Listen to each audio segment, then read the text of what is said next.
Donc le titre, c'est le dipôle RC. Vous mettez le titre.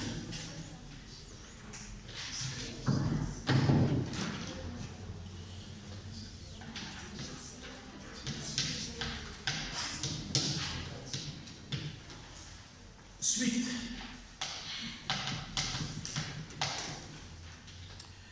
Le dipôle RC, suite. J'ai dit que c'est la feuille que j'ai envoyée pour vos camarades de premier groupe. C'est une activité que vous aussi, après, vous essayez de la relire et de répondre aux questions posées dans cette activité. Il y a même la correction avec cette activité dans le groupe. Donc, cette partie-là, c'est l'électricité. Dans l'électricité, il y a un ensemble de leçons qui sont à la fin de ces cours d'électricité. On va étudier RC, RL, RLC.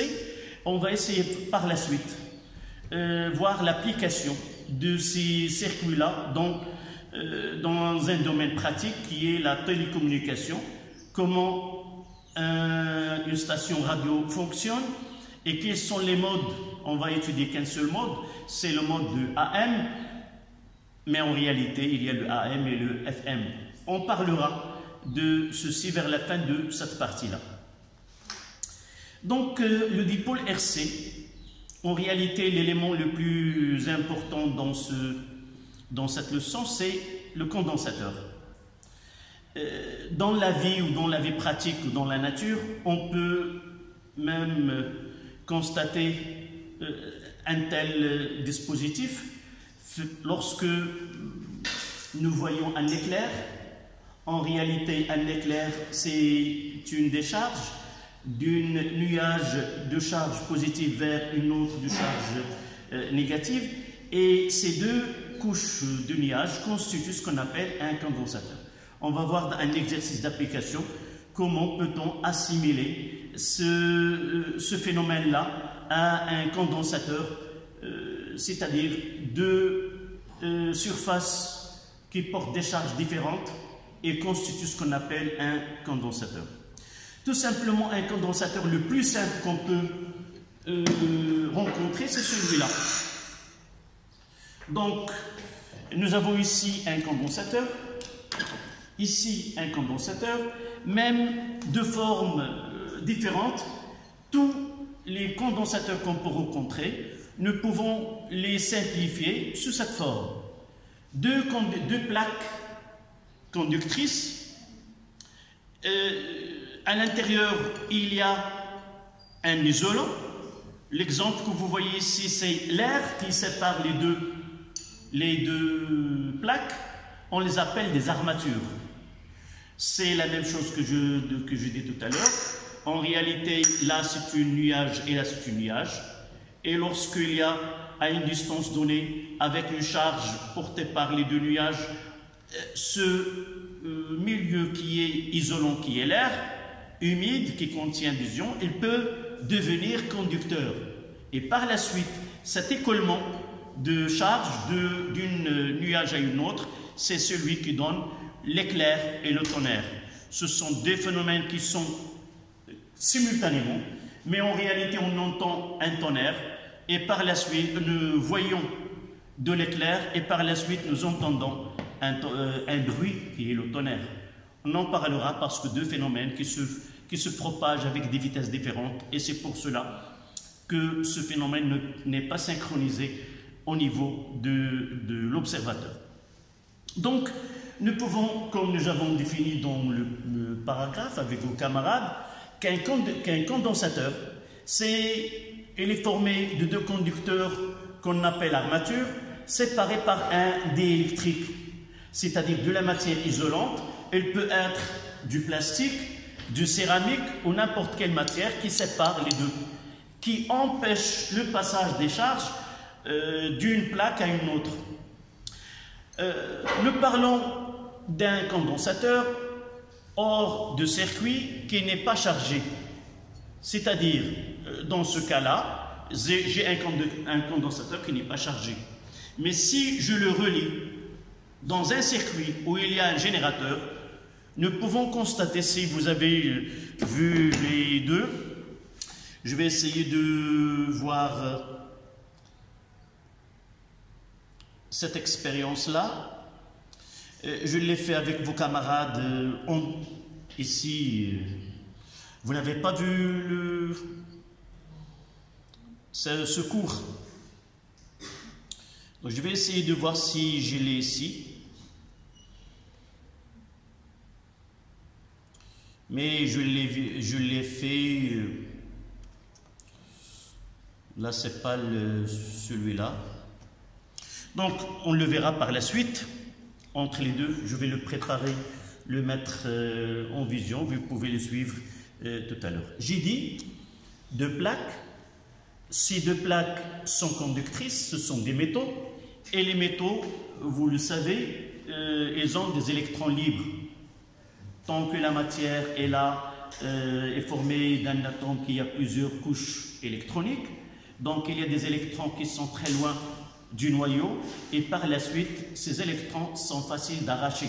Même on peut parler des électrons libres qui sont hors d'attraction de ce noyau. Et par la suite, lorsque nous mettons un métal dans un circuit, par exemple ces deux, il y a le générateur avec sa force électromotrice produit un courant des charges qui se trouvent dans le circuit.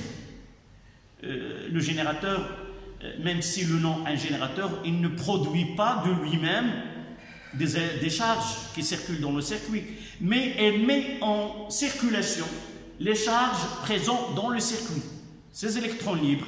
Et là, si nous relions cette plaque au pôle positif, ça veut dire qu'un courant, il n'entre pas par cette plaque-là. Ça veut dire que les électrons, quittent cette plaque et il devient chargé comment? Positivement. Donc, au cours du passage de courant, cette plaque prend une charge positive et ces électrons circulent hors du condensateur et s'accumulent de l'autre côté. Et nous voyons que cette plaque-là porte des charges négatives. Une fois que toutes les charges libres dans le circuit sont évacuées, si vous voulez, de l'autre côté, il n'y a plus de charge libre. Qu'est-ce qu'on va constater? Il n'y a plus de courant électrique dans le circuit, malgré que le circuit il est fermé. Et aussi le générateur en fonction. Pourquoi? Tout simplement parce que entre ces deux plaques, il y a un isolant qui ne permet pas d'écoulement de charge de ce côté-là et le galvanomètre peut indiquer toujours qu'il y a passage de courant électrique. Donc, cette phase dont je parle, c'est une phase qu'on appelle charge d'un condensateur. Et au cours de cette phase, la tension aux bornes de condensateur passe de 0, c'est-à-dire que la charge de cette plaque, elle est nulle, neutre, nulle, et par la suite, la différence de potentiel entre les deux est égale à 0. Au cours du temps, et si vous voulez, ces électrons quittent cette plaque de l'autre côté, la tension entre les bornes de condensateur augmente et va atteindre une valeur maximale. La valeur maximale que peut atteindre cette tension, c'est celle qui est entre les bornes du générateur. Pourquoi? Parce qu'il se crée dans le circuit deux éléments qui ont une différence de potentiel entre ces bornes, comme si les deux jouent le rôle de quoi? De deux générateurs. Même si un condensateur n'est jamais et ne sera jamais un générateur proprement dit, des générateurs que nous rencontrons dans nos circuits.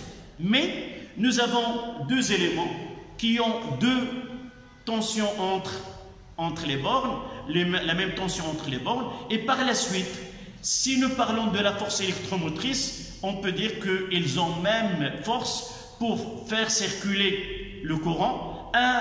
Le générateur circule dans un sens et le condensateur va circuler dans le sens opposé. Même force électromotrice. Si nous le terme est permis d'être utilisé, on dit que le courant s'annule. Une fois qu'il est hors de circuit, ce condensateur, il conserve cette charge, on dit qu'il emmagasine de l'énergie électrique. On peut la récupérer à n'importe quel instant. Nous pouvons relier une lampe aux bornes de ce condensateur. Si la puissance nominale de cette lampe est petite, on peut voir, comme l'exemple que vous voyez là, cet exemple-là, c'est un très bon exemple pour voir le rôle. Vous voyez là, l'expérimentateur, il utilise une LED, puis une résistance, donc un circuit où il y a une LED qui brille, que vous voyez là. Et lorsqu'on ouvre le circuit, évidemment, le LED s'éteint. Donc, tant qu'il n'y a pas de générateur, là, on mettra un condensateur en parallèle avec le résistor et la lampe. Et on va essayer de mettre les deux sous une tension, on utilise une pile. Et nous voyons là, avant qu'il enlève, je vais essayer d'arrêter dans ce stade-là. J'arrête l'image. Vous voyez que dans cet exemple-là, que le condensateur qui est de forme cylindrique, c'est un condensateur électrolytique qui est chimique, c'est-à-dire il a une borne positive et une borne négative. Celui-là n'est pas électrochimique, c'est-à-dire les deux bornes, on ne peut pas différencier, on peut l'insérer dans un circuit sans faire attention aux bornes. Même celui-ci, celui-là, c'est un condensateur qui est non électrochimique et par la suite, on ne différencie pas les bornes. Celui-là, non. Vous voyez qu'il y a rouge et noir, c'est-à-dire il a deux bornes qui sont, c'est un dipôle asymétrique. Celui-là, c'est un dipôle symétrique, ainsi que ce condensateur-là. Donc, nous avons les deux en parallèle, c'est-à-dire on se met le condensateur et le LED et le résistor à la même tension. Et une fois qu'on enlève, vous voyez qu'il y a deux circuits. Un circuit où il y a la pile et le conducteur ohmique et le LED, et l'autre, il y a la pile, et l'autre, le deuxième rang, il y a le condensateur. Donc cette pile qui a une tension, une force électromotrice E, elle est la même entre le résistor et le LED et aussi le condensateur. Lorsqu'on l'enlève, voilà, on constate que un nouveau circuit que nous avons là, j'arrête l'image, là nous avons un circuit formé de quoi? Formé d'un résistor ou d'un conducteur ohmique, d'un LED et de condensateur. Et nous constatons que la lampe brille ou le LED brille. Ça veut dire quoi? Ça veut dire qu'il y a un courant, il y a de l'énergie électrique. Devient cette énergie électrique, il devient tout simplement de celle qui est de condensateur. Et là, on dit que le condensateur est un dipôle capable d'emmagasiner de l'énergie électrique et de la restituer et de la donner lorsqu'on en aura besoin. Constatez bien que nous avons utilisé une pile ou un courant électrique qui est continu et un condensateur n'est pas fait pour qu'on travaille avec un courant continu. Il fonctionnera pendant une durée donnée tant qu'il se chargera et puis il coupe le courant électrique comme si on ne peut pas avoir un courant continu durant quel que soit le temps, mais uniquement pendant une phase qu'on appelle la phase de la charge. Une fois qu'il est totalement chargé, le courant il est coupé dans le circuit et il n'y a plus de courant dans le circuit. D'accord? Donc, en résumé de la partie que j'ai traitée avec vous, camarades, un condensateur est un dipôle qui est capable d'emmagasiner de l'énergie électrique, c'est-à-dire d'emmagasiner de la charge.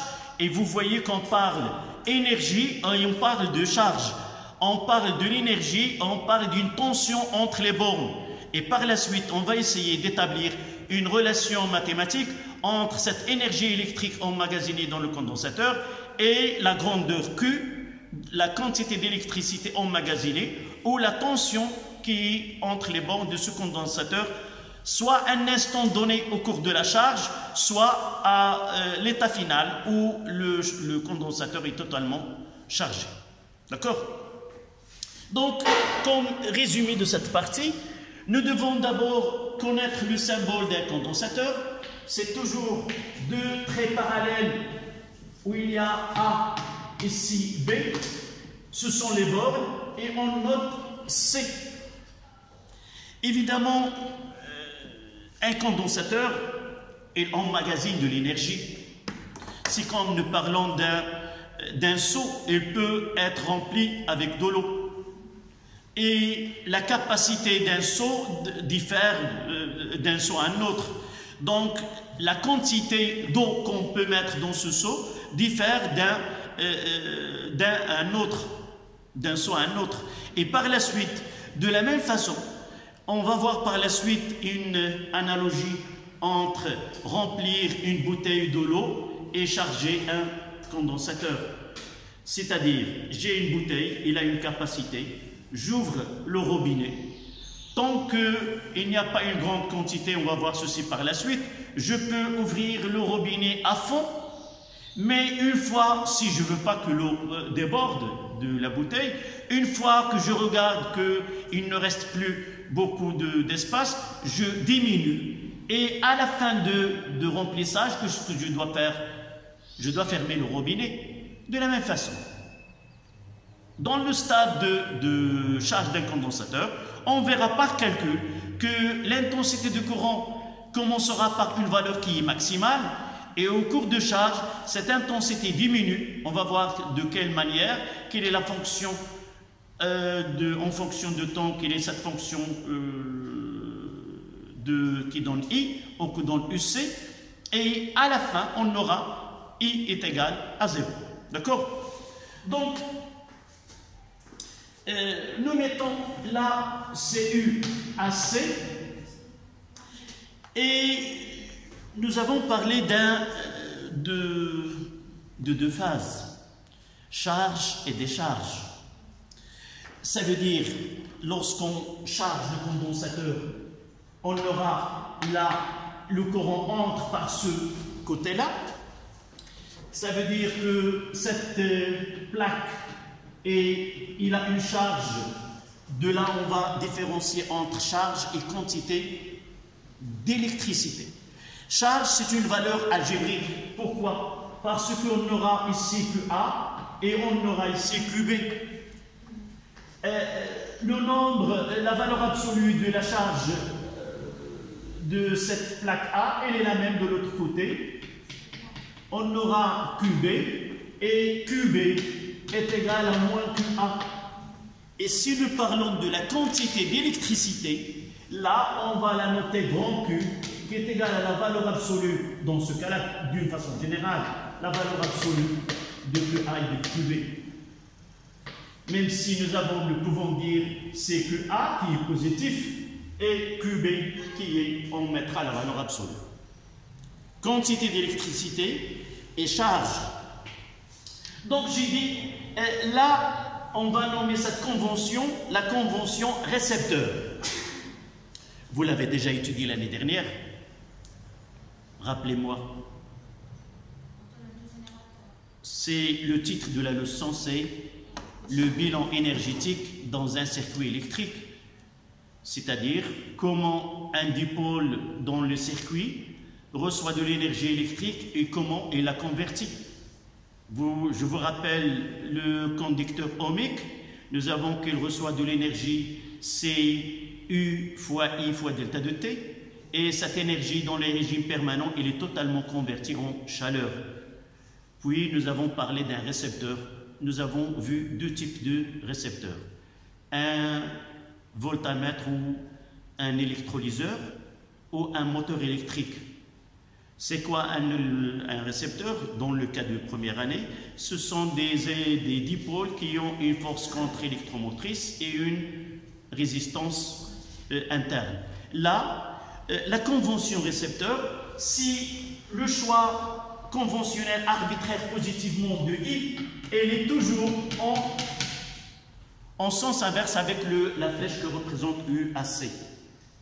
Même si, dans ce cas-là, dans la phase de charge, c'est celle-là, mais lorsqu'il est en décharge, ces électrons, on aura un autre courant qui s'appelle le courant de décharge qui ont deux sens. Vous allez le voir dans le cours lorsque vous le notez, celui que j'ai fait avec vos camarades, c'est-à-dire qu'il y a un courant de charge et un courant de décharge, et le sens de ce courant, les deux sens sont opposés. Donc, pour définir, pour étudier, nous avons pris la convention de choisir la convention récepteur, qu'elle soit quoi? Qu'elle soit en phase de charge ou en décharge. Mais on va voir par la suite que mathématiquement, à partir des relations mathématiques, lorsque, dans le cas de, lorsque I il est positif, on parlera de I qui est égal à D de plus sur dt. Aussi, nous avons parlé de l'intensité du courant instantané. Avant cette leçon, on ne parlait que de courant continu.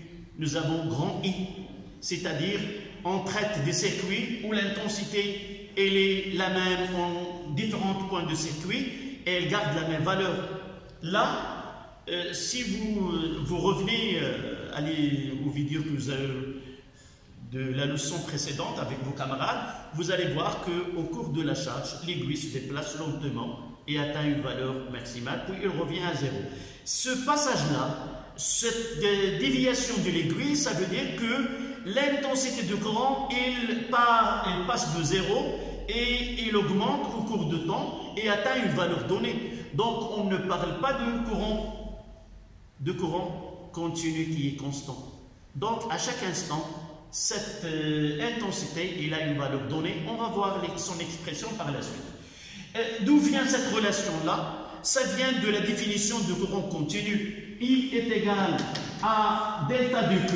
La quantité d'électricité, c'est sur la durée. On prendra une section donnée de circuit. On va essayer entre deux instants donnés déterminer la quantité d'électricité. C'est quoi? C'est grand N fois la charge élémentaire E sur delta de Q. Et là, dans les cours précédents, n'importe quelle section dans le circuit, à n'importe quel intervalle choisi, toujours le quotient de la quantité d'électricité et la durée correspondante, on trouve toujours la même valeur. C'est ça ce que ça veut dire un courant continu. Mais là, nous avons un courant instantané, elle varie au cours de temps. Dans la phase de charge, évidemment, instantané, c'est-à-dire on prendra un temps qui est très réduit. Et là, lorsqu'on passe de I, de grand I à petit I, on passe à une quantité qui est infinie. C'est dQ sur une durée qui est infinie. Ça, c'est une écriture qui est mathématique. Nous ne pouvons pas déterminer ce dQ et ce dt, mais delta de Q et delta de T, nous pouvons la calculer et la déterminer. C'est ça la différence. Là, c'est une notion purement mathématique qui nous aide à passer de là à déterminer l'intensité à n'importe quel instant. Donc, en résumé, un condensateur, voilà son symbole. Nous avons, là c'est la phase de charge. Pourquoi il est positif? Parce qu'au cours de temps, la variation de charge de condensateur, il augmente. Il commence de 0, il atteint une valeur Q1, puis Q2 qui est supérieur à Q1, et ainsi de suite. Donc là, c'est la charge. Mais lorsque I inférieur à 0, I toujours est égal à dQ sur dt, qui est inférieur à 0, ça veut dire que la charge diminue au cours de temps. Ça veut dire que ces électrons-là, ils vont quitter leur place et ils reviennent de l'autre côté. Au lieu d'avoir, à la fin, on aura 0 lorsque le condensateur est totalement totalement déchargé. Donc l'essentiel, c'est que nous avons deux relations que nous devons avoir. Ceci, en parallèle avec ces données, on utilise que I est égal à d de Q sur dt, qui est une valeur algébrique. Ça sera positif lorsqu'on est dans la phase de charge, ça sera négatif lorsqu'on est dans la phase de décharge. Évidemment, on va pas, par démonstration, par calcul, on va essayer de montrer vraiment que le changement de signe de I dans les deux cas. D'accord? Deuxième partie que vous allez la trouver sur cette activité de dipôle RC, c'est maintenant la relation que relie la quantité d'électricité ou la charge de condensateur en fonction de cette capacité. Donc le condensateur il emmagasine de l'électricité. Donc quelle relation entre les trois grandeurs? D'abord la tension qui apparaît entre les bords de ce condensateur, la quantité d'électricité qui est emmagasinée et cette capacité-là. J'ai dit que dans cette feuille, vous avez un tableau au cours duquel il donne la tension et à l'instant T. Là, je parlerai dans ce circuit-là d'un nouveau générateur qu'on appelle un générateur idéal de courant. Je n'ai pas devant moi des générateurs usuels, conventionnels que nous utilisons toujours. Ce sont des générateurs lorsque la tension entre les bords de ce générateur et l'intensité du courant qu'il débite sont liés.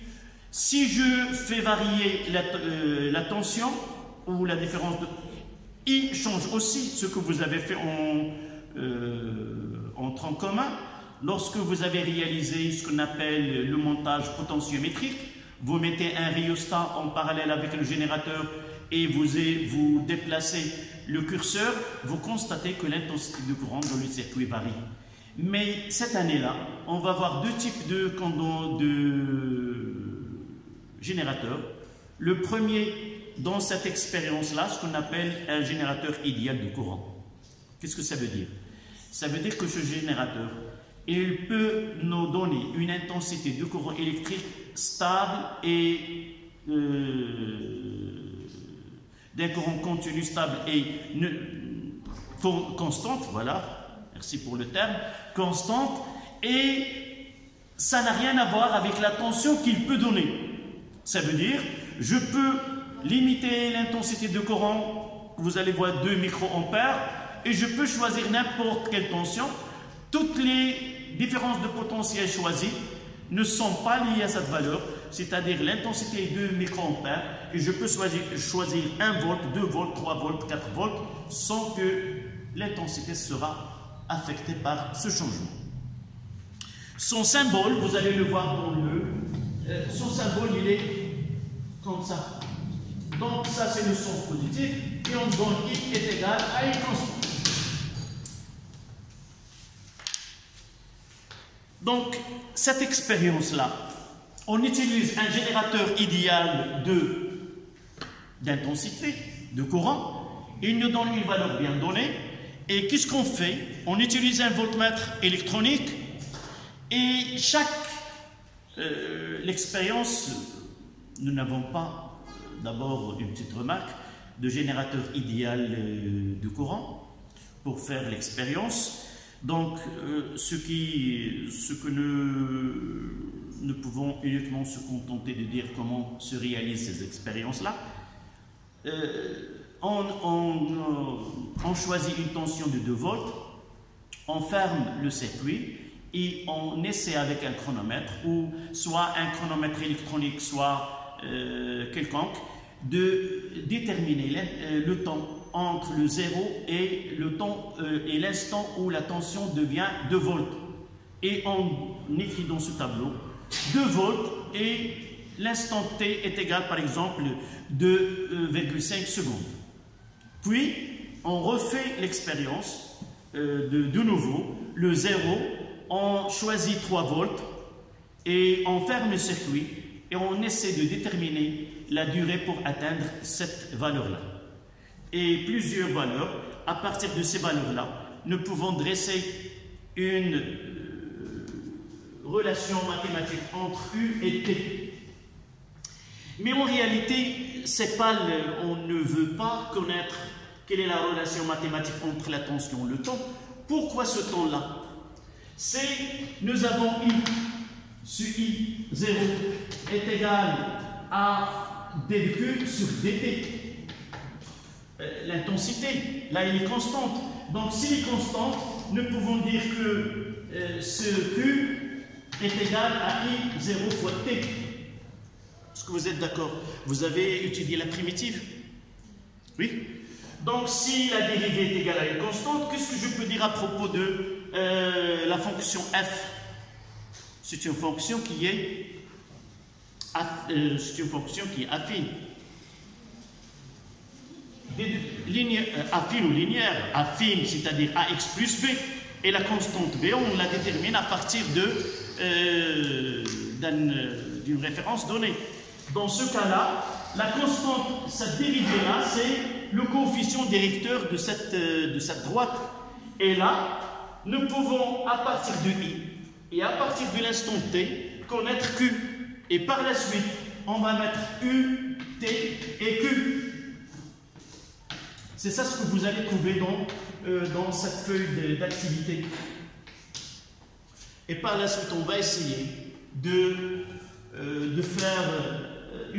tracer la courbe qui est Q en fonction de UC ou de U. D'accord? Je vous laisse connaître cette courbe, comment il est, et par la suite, je vous donne le résultat. Voici le résultat de cette étude, de ce paragraphe. Remarquez bien que uniquement je fais un rappel de ce qui a été fait avec vos camarades de l'autre groupe. Donc, en résumé, quoi? Un condensateur, là c'est A, là c'est B, là c'est la tension UAB, la convention là c'est le sens positif là, et Q est égal à C.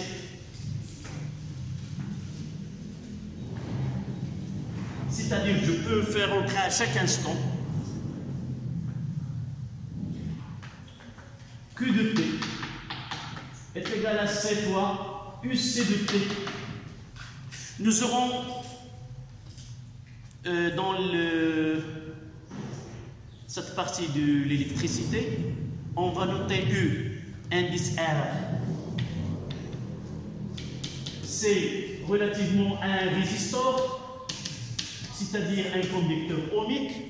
On va utiliser U, indice C de T, c'est relativement à un condensateur. Et on va mettre UB de T, c'est relativement à une bobine. D'une façon générale, on va voir que ce UB peut être, dans certains cas, UL. On en parlera par la suite. D'accord? Donc de là, on va essayer maintenant de passer d'abord les unités. Là, c'est en coulomb. Notez C. Là, en volt. Notez V. Et là, en farad.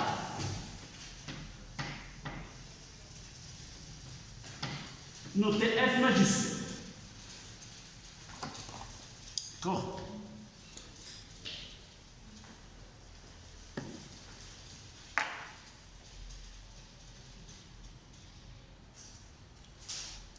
J'ai dit, vous pouvez, si vos camarades n'ont pas mis dans le groupe la leçon, Inch'Allah, je mettrai cette leçon-là et vous allez toutes les parties. Mais si vous voulez suivre la leçon, elle est toujours disponible. Je mettrai le lien dans le groupe si je ne l'ai pas encore mis. Mais ayez le réflexe, après chaque leçon, soit pour vous ou pour vos camarades de groupe, essayez de voir la leçon qui était mise. Toujours, ce n'est pas une publicité. Je ne veux aucun gain matériel. ما غادي نقول لكم شيء فعلوا الجرس ووسعوا لك. نعم الحمد لله مستوره كيف يقولوا. J'ai pas besoin. Ça c'est un petit travail. Parfois je me sens très content d'avoir une remarque d'un élève ou d'une élève ou d'un parent qui trouve dans ses leçons ce qu'il a besoin. Parfois il y en a qui n'ont... c'est pas facile de rester 1h30 devant un portable. Il faut être un physicien pour suivre ou avoir c'est pas facile. La plupart font des capsules de 10 minutes, de 15 minutes. Non, parfois je le fais si le cours est comme ça, mais généralement je fais le cours tout entier. D'accord? Donc, ce que nous avons besoin pour la suite, c'est 2 en chiffres romains. Nous avons un titre qui est un peu, si vous voulez, diplomatique et un titre qui est populaire. Soit que nous disons la réponse d'un circuit RC à un échelon de tension. Soit, d'une façon très simple, nous disons charge d'un condensateur. C'est-à-dire, étudier comment s'effectue la charge d'un condensateur, comment cette tension, nous avons dit qu'il y a une tension aux bornes de ce générateur, il y a une charge qui s'établit au cours de temps, quelle est l'expression de cette charge dans le temps, ou quelle est la tension au cours de temps. D'accord? Donc, vous mettez 2 en chiffres romains, réponse d'un circuit RC à un échelon de tension. 2. Réponse d'un circuit RC à un échelon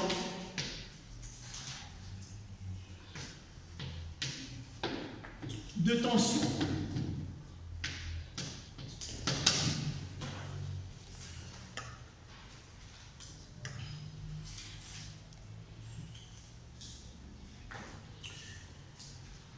بالعربية سي استجابة ثنائي القطب RC لرتبة توتر غادي تكون وحدة صاعدة وغادي تكون وحدة نازلة.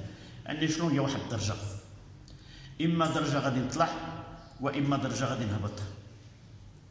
C'est-à-dire soit à partir de 0 on va se mettre à une tension E qui est constante de 0 à E. Donc voilà un échelon. Et on va voir ce qui se produit dans ce circuit au cours du temps. D'accord? Donc on commencera par de 1. Échelon de tension. On mettra de 1. Pour changer le langage tout simplement. Charge d'un condensateur.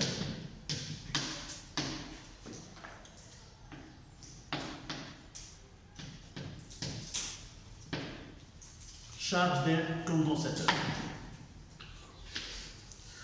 Ou de l'autre langage, réponse d'un circuit RC à un échelon de tension ascendante. Et l'autre, ça sera descendante. العربية استجابة ثنائي القطب لرتبة توتر صاعدة من 0 ل E.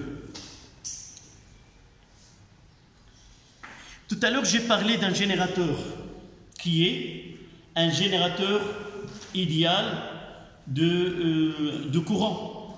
Ça veut dire qu'il est capable de délivrer une intensité de courant qui est constante, indépendante de la tension. En opposé, là il y a ce qu'on va utiliser dans ce circuit.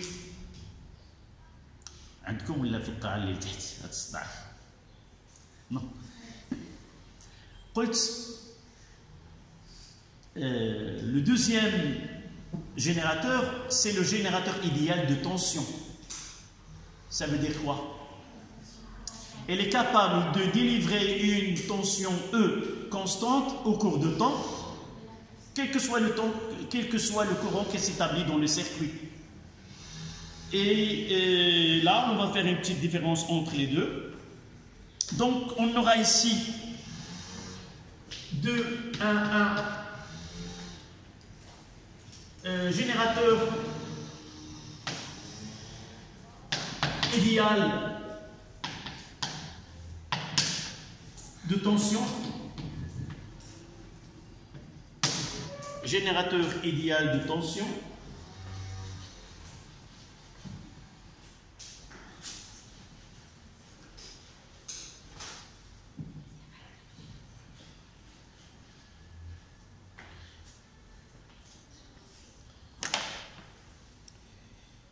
et on va écrire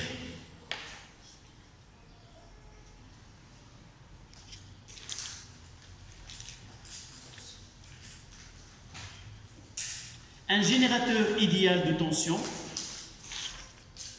un générateur idéal de tension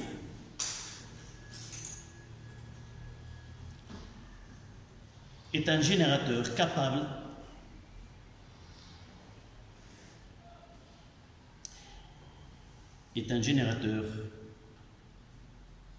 capable de maintenir une tension E constante entre ces bornes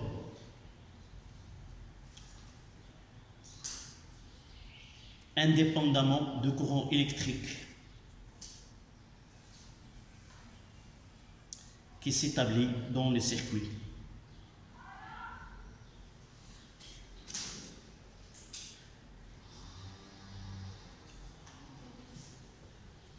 Indépendamment. Donc la CU, on aura là indépendamment de l'intensité de courant qui s'établit dans le circuit. Donc T inférieur à 0, on a U est égal à 0. T supérieur à 0, on a E, U est égal à E. Un échelon ascendant, échelon de tension.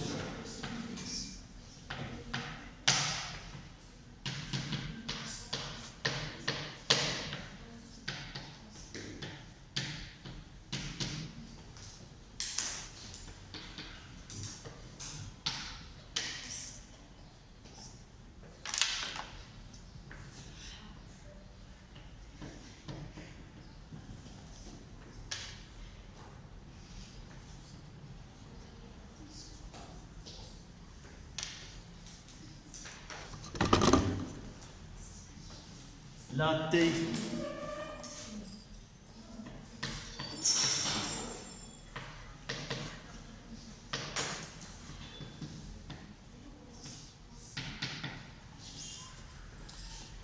et on prendra 5 minutes.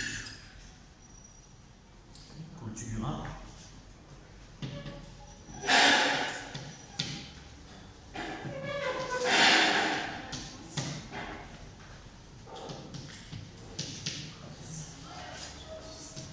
Échelon de tension ascendante et échelon de tension descendante.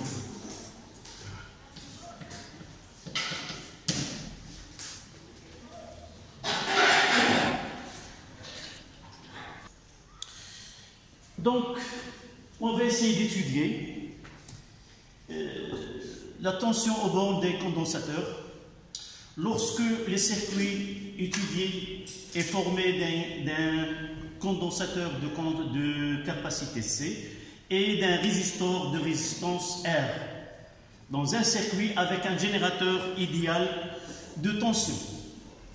D'une façon plus simple, comme vous allez le voir sur certaines vidéos qui ont été déjà, même celui que vous avez là, que vous avez devant vous, que vous voyez cette courbe, on va essayer d'arriver à l'expression mathématique de ces courbes-là qui ont été réalisées avec un conducteur, un dipôle RC, lors de les deux phases, charge et décharge, comme vous voyez devant vous sur l'écran. Donc, vous allez le voir à tête reposée chez vous. Essayez de le télécharger du groupe et suivre les étapes de cette étude. J'ai dit d'une façon plus simple, nous pouvons remplacer ce générateur idéal de tension uniquement par un GBF qui permet de donner une tension qui est en créneau. Vous avez déjà vu le GBF normalement en tronc commun lorsque nous avons parlé de la tension variable, et là nous avons vu la tension variable alternative. Vous avez vu sur l'écran d'un oscilloscope une courbe au cours de la sinusoïdale, au cours de laquelle vous déterminez la période de la fréquence ou la tension maximale. Et même vous avez vu une tension qui est triangulaire. On va revenir à cette tension par la suite. Et aussi en créneau. Qu'est-ce que ça veut dire cette tension? C'est exactement là, si je prends cette partie-là, c'est quoi? C'est un échelon de tension. On passe de 0 à E. Et là, on passe de E à 0. Donc, si nous voulons, et c'est ce que vous voyez devant vous, si nous voulons visualiser la charge et la décharge d'une façon continue, il suffit de choisir quoi? Une tension qui est en créneau. D'accord? Donc, on va essayer de faire l'étude théorique. Donc, on va avoir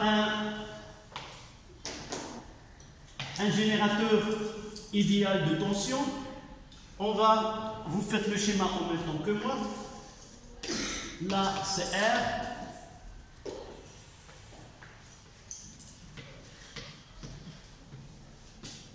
Là, c'est un condensateur.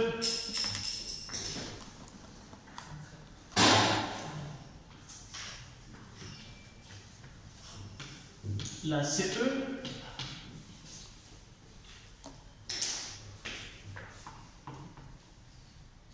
C'est plus.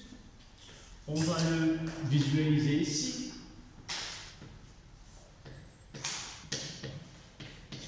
C'est un sens conventionnel de courant qu'on le prendra comme positif. Là, c'est un générateur, c'est un dipôle actif, donc l'orientation de la tension entre ces bornes est de même sens que le sens conventionnel choisi. Mais pour les autres, toujours en convention récepteur. Là, c'est R, un instant donné. Et là, on fera UC, un instant donné.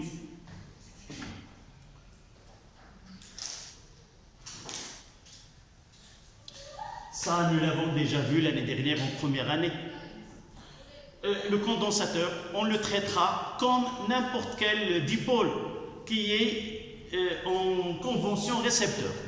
Toujours dans nos exercices, dans nos études, on prendra comme convention la convention récepteur. On choisira UC dans le sens opposé du sens choisi positivement. Elle est arbitraire. D'accord?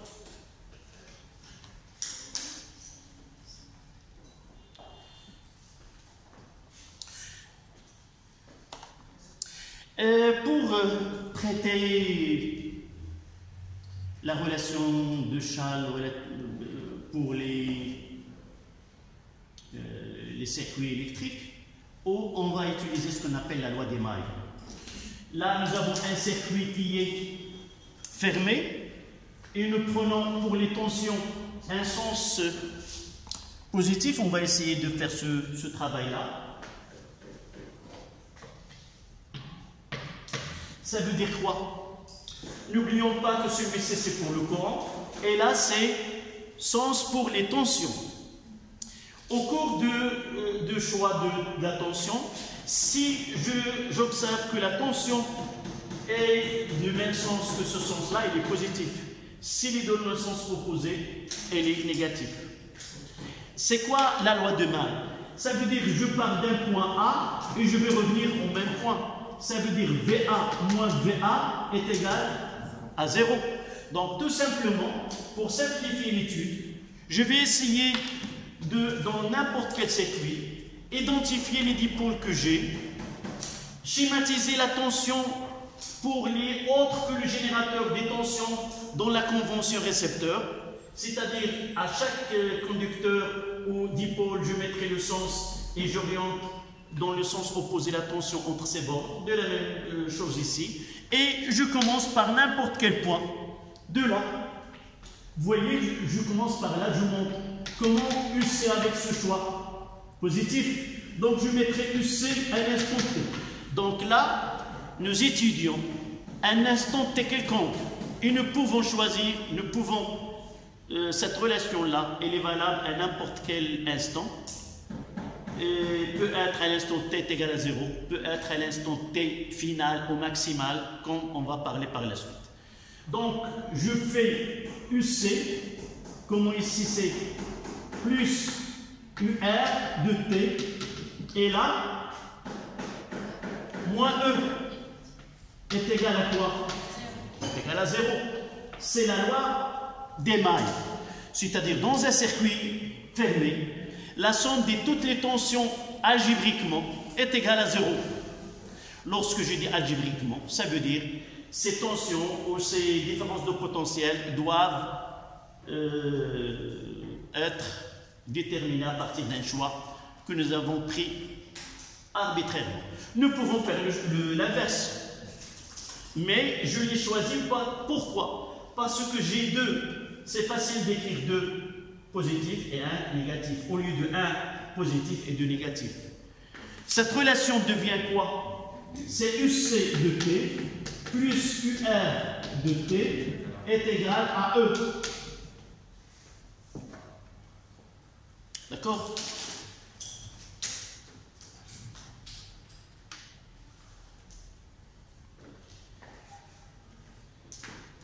Pour UR, le conducteur ohmique,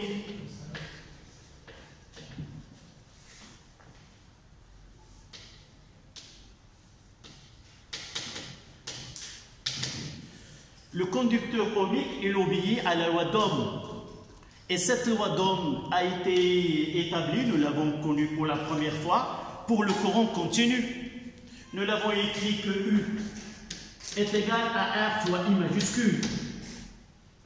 On montre que cette loi que nous l'avons vue pour le courant continu, elle est applicable aussi pour les courants variables.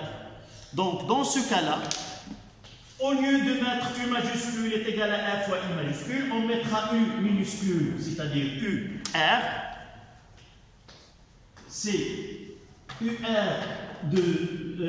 en fonction du temps est égal à R fois I de T. Et I, c'est l'intensité de courant instantanée.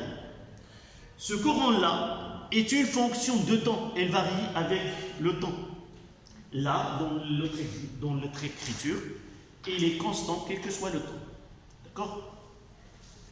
Voilà pour le conducteur ohmique. Pour le condensateur,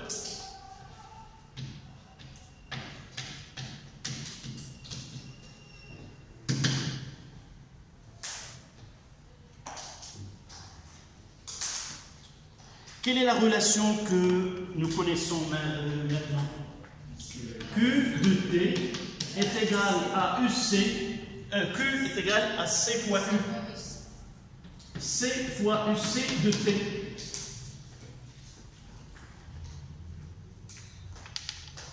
D'accord? En arrivant ici, on est devant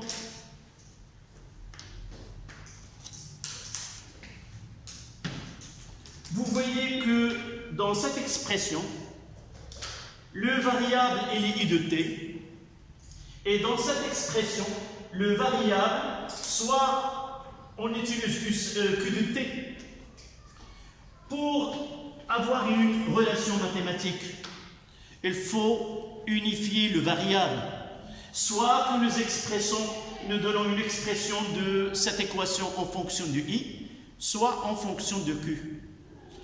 Dans un exercice, la première question relative à ce paragraphe que l'on traite maintenant, établir l'équation différentielle que vérifie q de t ou uc de t, ou i de t. Là, on le gardera pour la suite. Ce n'est pas évident de la traiter maintenant. On le verra dans une remarque ou plus tard. D'abord, qu'est-ce que ça veut dire une équation différentielle?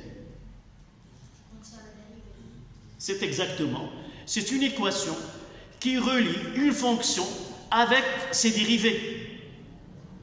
Je trouverai f de x et peut-être f' de x ou f seconde de x et ainsi de suite. On parlera d'une équation différentielle du premier ordre. Ça veut dire quoi? Ça veut dire dans cette équation, il y a la fonction et la dérivée première de cette fonction. Dérivée premier ordre.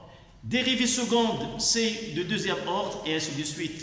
Pour nous, le maximum qu'on peut avoir, c'est une équation de second degré. C'est-à-dire, on peut regrouper une fonction et sa dérivée seconde. Mais dans ce cas-là, par exemple, nous voulons exprimer cette équation de différentiel en fonction de UC, la plus simple et la plus demandée. Établissons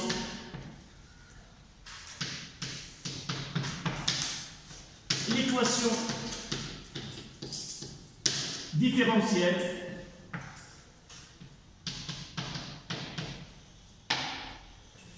que vérifie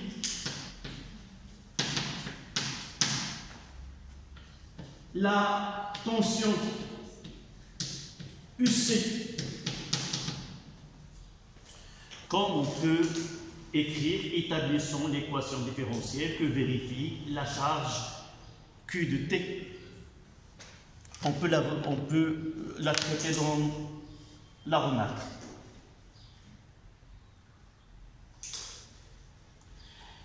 Une fois que je lis quel est le variable que doit être dans cette équation différentielle, je reviens à cette relation, si vous voulez, entre les tensions des dipôles mises en jeu dans ce circuit. Donc, UC, je vois UC, je dois la garder comme il est. Donc, ça sera UC de P.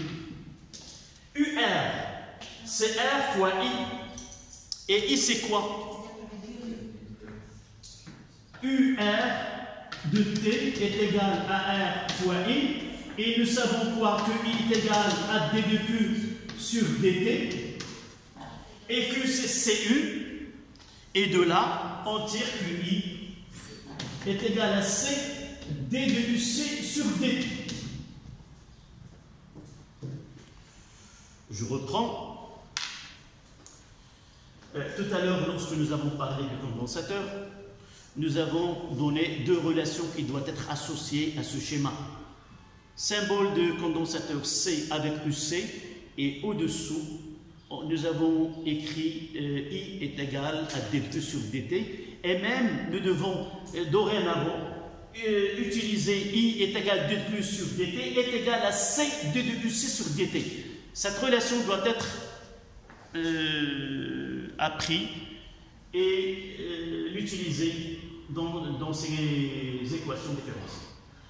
Si nous revenons à l'équation, ça donne quoi? C'est UC de T plus R fois C D de UC sur DT est égal à E.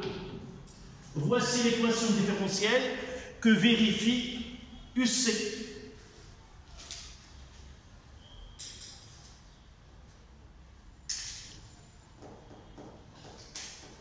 D'accord?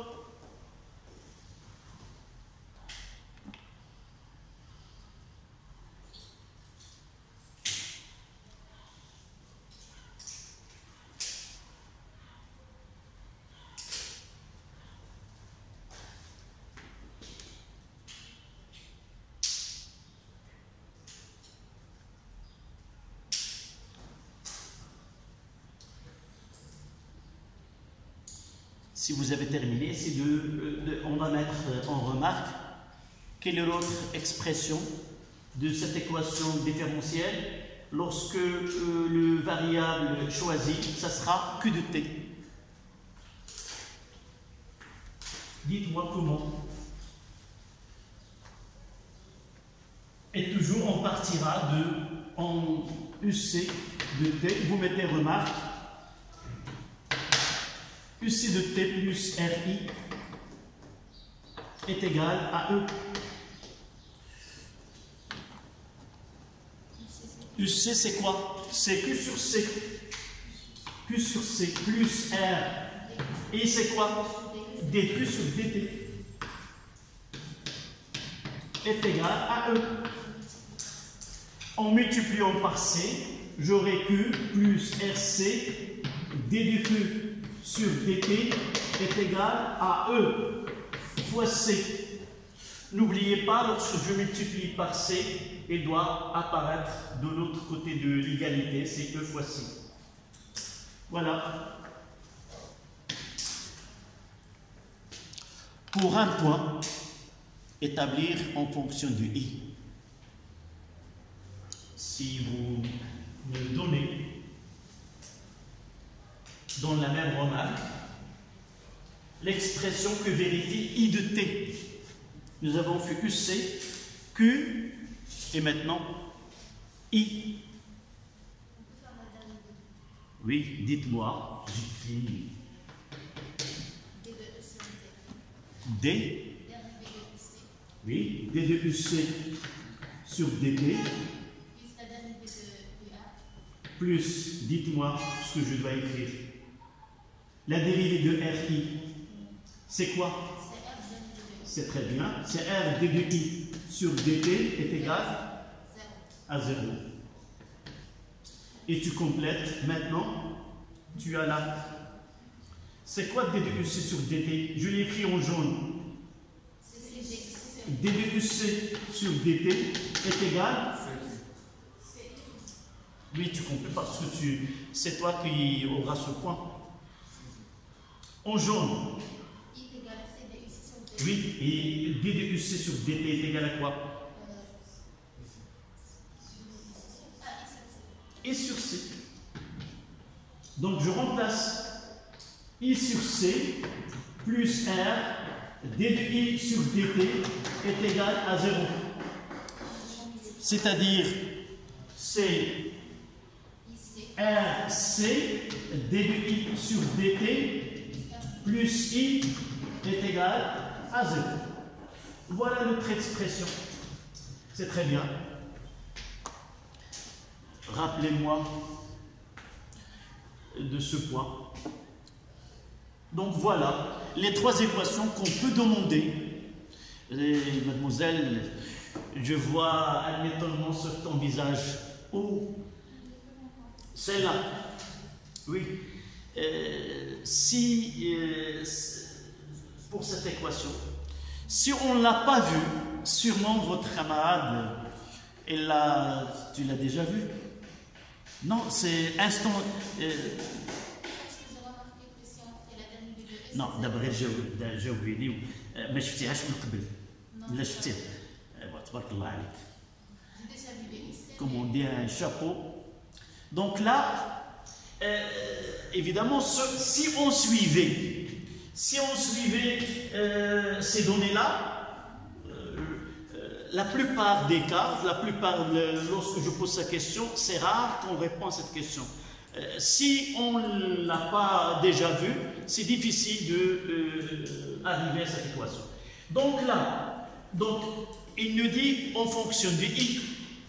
Mais déjà, voilà la remarque de ta copie. Déjà, ici, d de UC sur dt, c'est I. Donc je dois, là, je n'ai rien à remplacer, mademoiselle. Yeah? Donc je dois chercher une expression de UC où il paraîtra I. Ce n'est pas une façon directe parce qu'il m'apparaîtra parce que I est égal à Q sur C. Mais déjà nous avons écrit I est égal à C fois d de UC sur dt. Donc pour faire apparaître la UC, il suffit de faire la dérivée de cette égalité. dérivée là, la dérivée de la somme, c'est la somme des dérivées, plus la dérivée de E qui est une constante. Vous savez que la dérivée de constante, c'est 0. Et voilà ce qu'il a fait. Sauf ici, d de UC sur dt, on revient à cette relation qui donc I est égal à C de UC sur dt. D'accord? Voilà. Voici l'équation différentielle que vérifie UC, Q et I, l'intensité de courant instantané qui s'établit dans le circuit. Deuxième étape, mais en réalité on veut connaître quelle est l'expression soit de UC, soit de Q, soit de I. On va essayer de faire de UC et de I et vérifier ce que nous avons dit lorsque on est dans la phase de charge. I elle est positive. On va voir par la suite. Donc c'était là. En réalité, nous devons écrire ici quoi? 2. Je m'excuse, là, à partir de là, où nous avons commencé, vous mettez le titre de 2, équation différentielle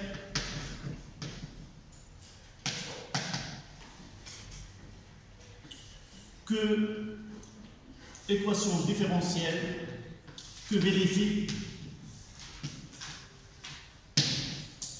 UC de T et Q de T, évidemment le même Q de T.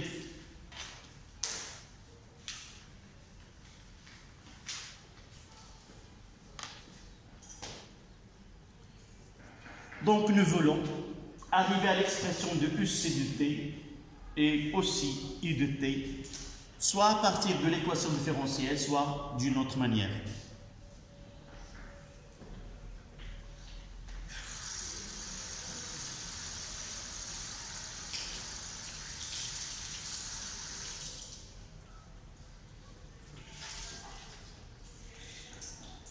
Vous n'avez pas étudié les équations différentielles? Même en sciences maths? Première année? Étudier les équations différentielles. De quel type? Uniquement les sciences mathématiques, les sciences expérimentales, n'étudiez pas. Quels sont les types d'équations que vous avez étudiées? Là où il y a une solution de sinusoïdale, je pense. Non? C'est pas grave. La physique, non? Donc passons à 2-3. 2-3. Solution de l'équation différentielle.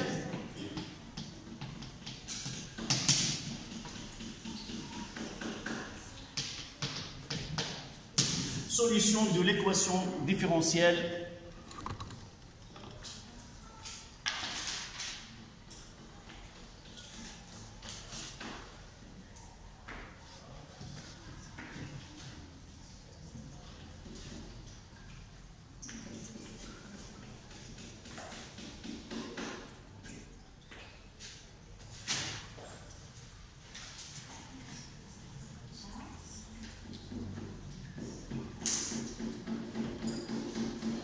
Donc pour nous, on va prendre le résultat que les mathématiques nous donnent.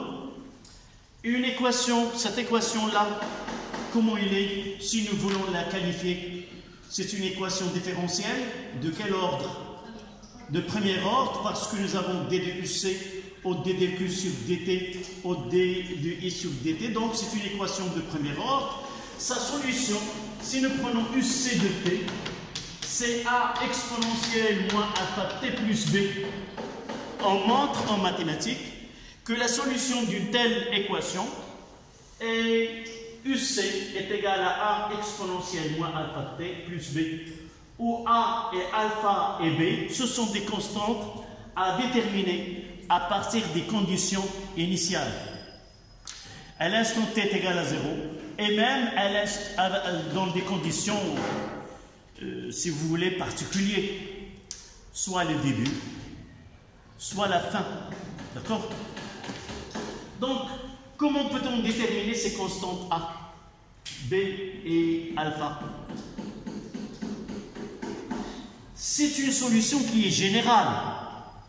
On doit l'adapter à notre cas. Charge d'un condensateur. Au début, la tension entre les bornes est égale à quoi? 0. Et la tension à la fin est égale à quoi? À E. Nous avons dit que le courant sera coupé ou il n'y a pas de courant lorsque la tension aux bornes de condensateur est égale à la tension aux bornes de générateur. D'accord?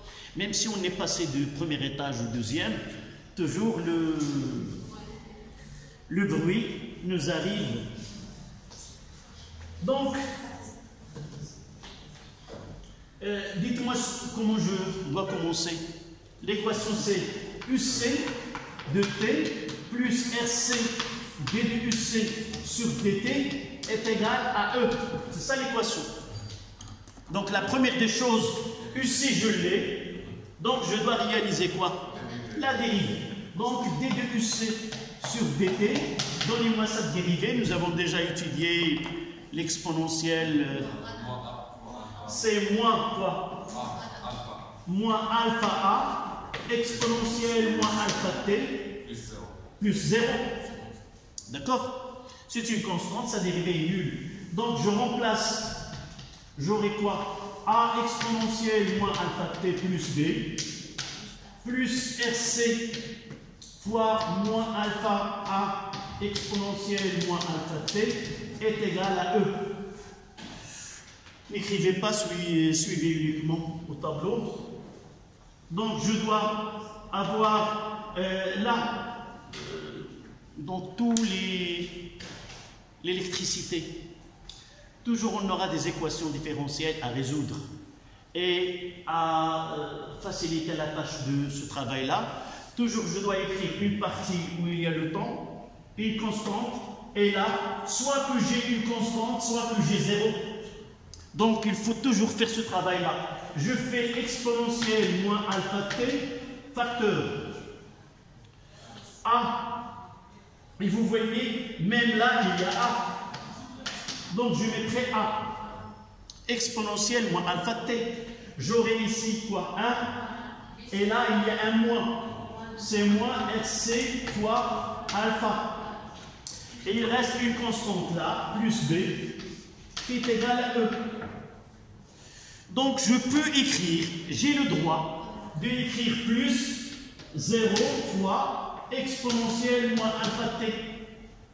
J'ai le droit. D'accord? Pourquoi? Parce que j'ai là un exponentiel.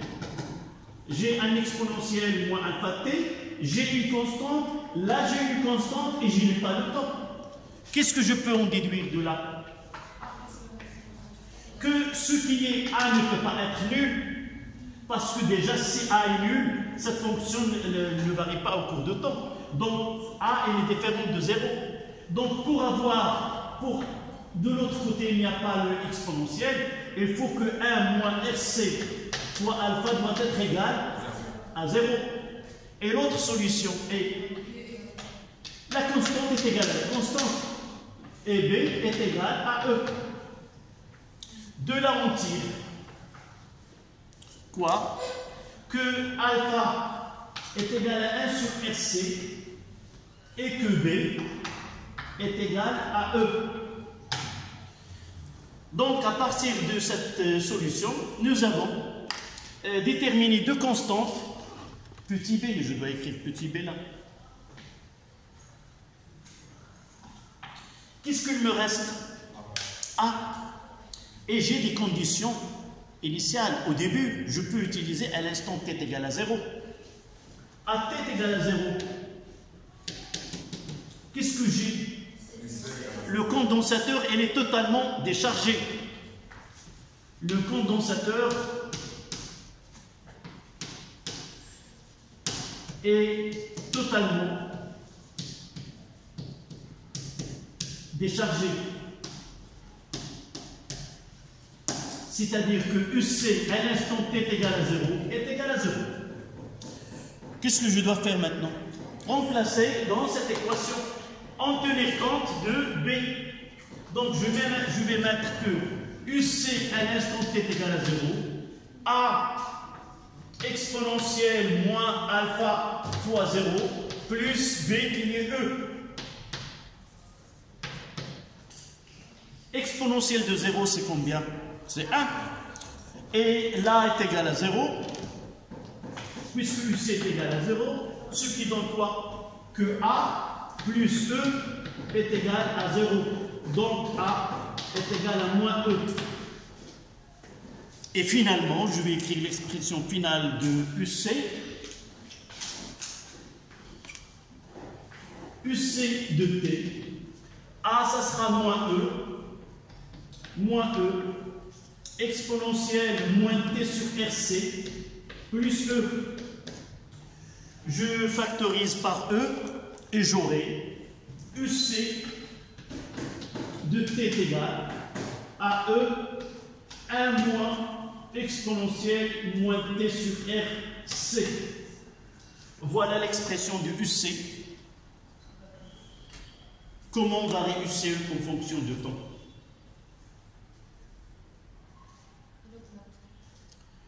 Elle commence de 0. Et lorsque UC, là on va utiliser les mathématiques, un temps très grand, ça veut dire mathématiquement t tend vers quoi? Plus l'infini. Exponentielle de moins l'infini, c'est 0. Donc exponentielle de moins l'infini, ça donne 0. Et on parlera, et même on écrira, que UC, entre parenthèses infini, est égal à combien? Non, là c'est 0, il reste 1 fois E. D'accord? On va trouver cette expression de E infini. L'infini ici, c'est pas... Évidemment, l'infini, il est indéfini. On ne peut pas le connaître. Mais pour nous, dans cette partie, l'infini, pour nous, il peut être quelques secondes, 5 secondes, 10 secondes, quelques minutes. D'accord? Donc, après quelques secondes, on peut atteindre cet état-là où la tension UC est égale E.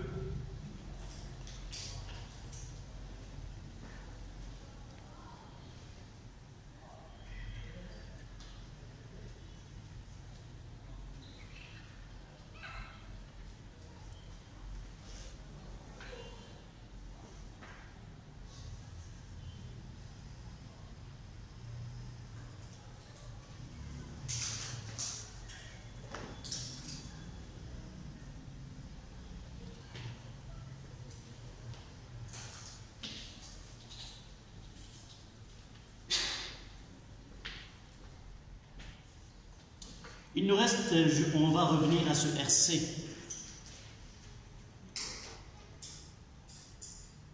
Ce travail-là, vous devez le maîtriser d'une façon rapide. On ne peut pas envisager un exercice au baccalauréat en électricité où on ne demande pas d'établir l'équation différentielle et d'aboutir à la solution de cette équation différentielle, qu'elle soit donnée soit UC, soit UL, soit... on va voir par la suite. Donc, essayez de refaire plusieurs fois cette démonstration.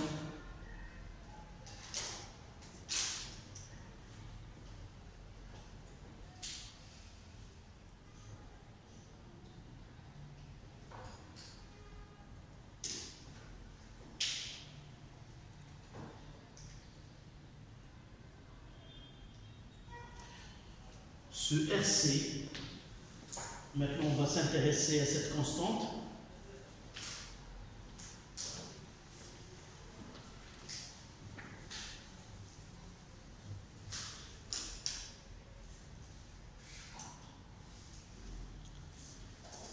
Ceux qui ont terminé pensent quelle est l'unité de RC.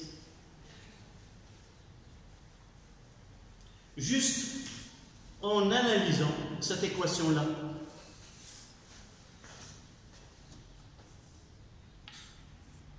en appliquant l'homogénéité des unités. Regardez cette équation. Quelle est l'unité de E? C'est le volt. Jamais on aura de l'autre côté quelque chose qui n'a pas le volt comme unité. Ça se voit ici, ici c'est de volt. Donc celle-là, ça sera en volt. J'ai déjà eu en volt, et là c'est le temps. Donc ça sera l'unité de RC, ça sera quoi? Le temps. Donc on l'appellera la constante de temps. Mais on ne demande pas de répondre de cette façon. C'est uniquement pour donner une réponse qui est rapide. Mais dans les questions, en appliquant, là, ça devient officiel. Les équations aux dimensions sont obligatoires à partir de cette leçon. De là, on est obligé de montrer que, à partir des équations aux dimensions, que RC est là la dimension du temps. D'accord? On mettra remarque et on fera ce travail-là.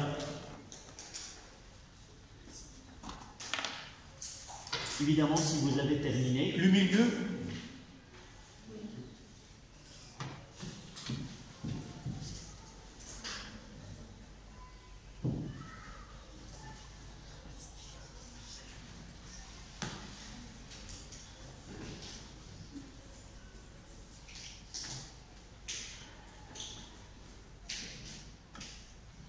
Donc, remarque. RC est la constante de temps.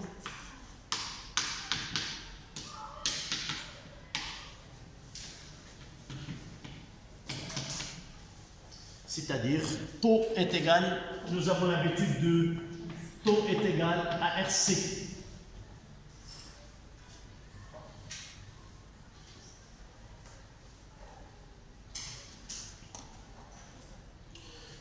Donc, nous essayons de faire l'équation de dimension de RC. Dites-moi, vous êtes bien entraîné dans les cours précédents. Ça sera quoi?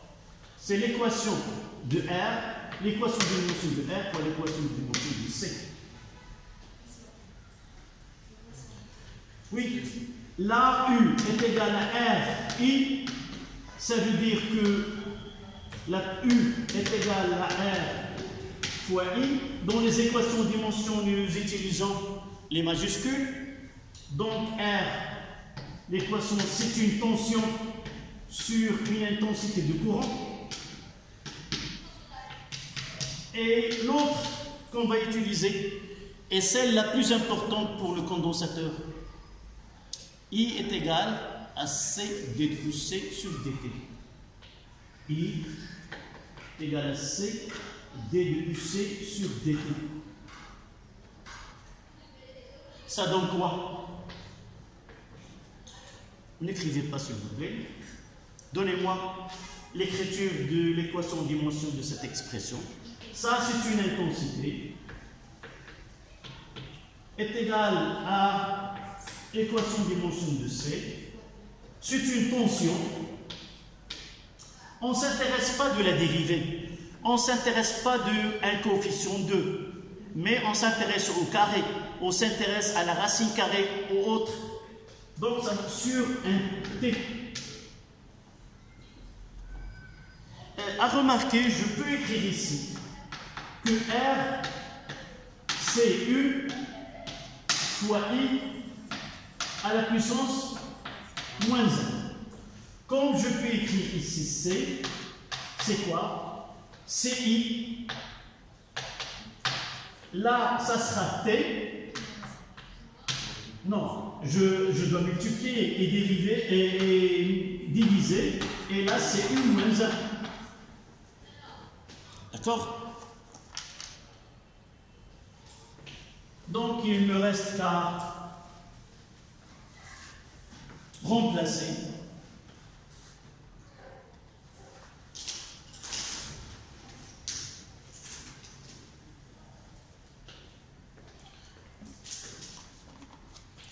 et mettre RC.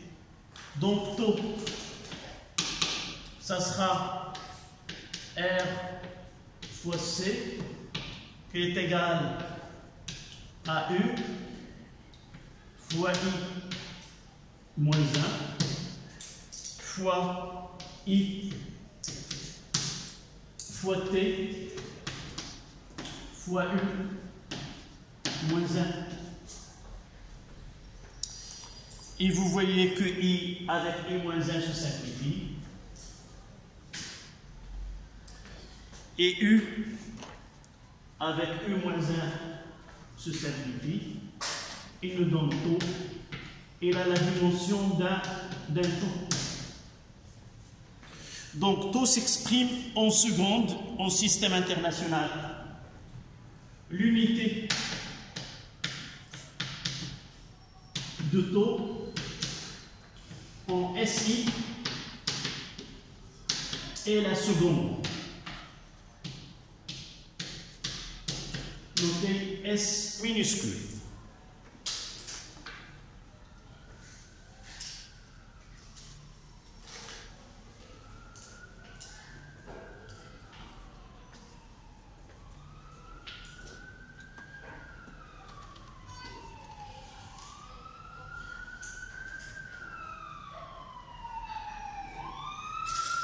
Si nous voulons l'expression de I, et avec cette expression, on va finir cette séance.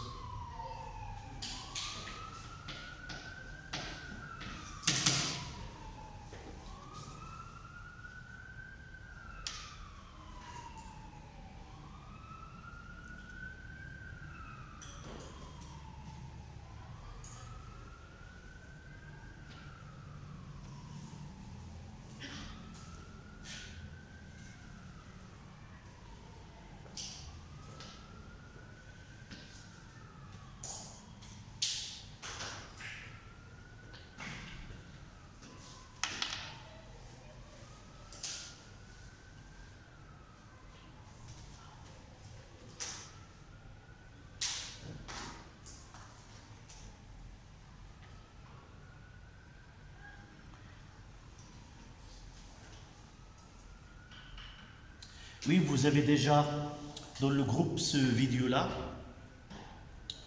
Et aussi, mais on est en arabe. Et l'autre, vous pouvez télécharger chez vous. Et l'activité, sa correction. Et même le court entier. S'il vous plaît, pour finir cette partie. Comment I? Tout simplement, I est égal à quoi? C d plus C sur dt. C d plus C sur dt. Donnez-moi cette dérivée. UC est égal à quoi? À E, 1 moins exponentielle moins T sur RC. Donnez cette dérivée. C'est moins avec le moins c'est plus, c'est E sur RC, exponentielle moins T sur RC. Là, c'est E. C'est C fois E. Le moins avec le moins c'est plus, 1 sur RC. Fois exponentielle moins T sur RC. Je simplifie avec C et ça donne I est égal à E sur R exponentielle moins T sur RC.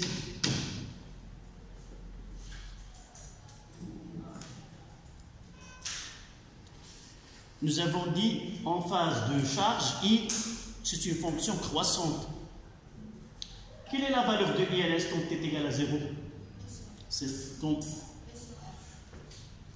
exponentielle de 0, c'est combien? Ça commence par E sur R. Et lorsque t tend vers plus l'infini, ça donne 0. Donc, lorsqu'il y a en phase de charge, l'intensité commence par une valeur qui est maximale et c'est une fonction décroissante et atteint le 0. Qu'est-ce que j'ai dit tout à l'heure? Lorsque je m'amuse à remplir une bouteille, je peux ouvrir le robinet à fond. Mais au cours de remplissage, je peux régler le débit Et juste pour ne pas déborder la bouteille, à l'instant où il y a totalement charge, je peux fermer le robinet. On commencera par une intensité maximale et finira par une valeur qui est nulle. Le condensateur à cet instant-là, il bloque le passage du courant dans le circuit. Voilà ce que nous pouvons faire cette séance. La suite sera avec vos camarades de l'autre groupe, mais vous allez trouver la leçon, il vaut mieux de l'écrire avant, de le réviser et de venir avec des questions sur cette leçon. Et je poserai des exercices que vous pouvez traiter. Voilà.